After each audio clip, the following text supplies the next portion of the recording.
Le désir de dominer ou le fait d'accepter de dominer est spirituellement malsain, même si certains aspects du BDSM sont autorisés dans le cadre du mariage.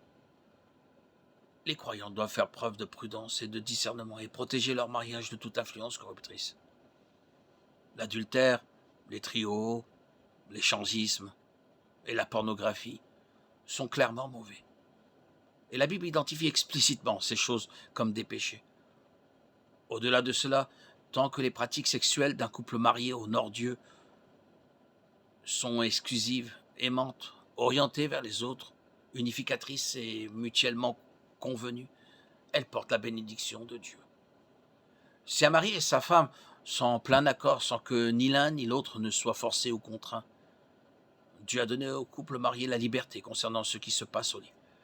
Cette liberté pourrait être-elle inclure des costumes en cuir noir, du bondage non violent, des jouets sexuels et des jeux de rôle. Il n'y a rien dans la Bible qui limite explicitement l'utilisation de ces choses. Cela dit, il y a des aspects sombres du BDSM, dans lesquels un chrétien ne devrait pas avoir de part. Recevoir du plaisir sexuel en donnant ou en recevant de la douleur n'est pas en accord avec ce que la Bible dit sur le sexe. La Bible révèle que le sexe, les rapports sexuels, sont un don de Dieu aux êtres humains. Comme tous les dons de Dieu, le sexe a été utilisé à la fois pour le bien et pour le mal, tout au long de l'histoire.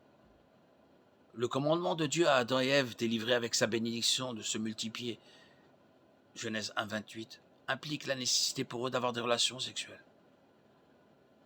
Plus loin, nous lisons qu'Adam fit l'amour à sa femme Ève, Genèse 4, 1, ce qui eut pour résultat la naissance d'un fils.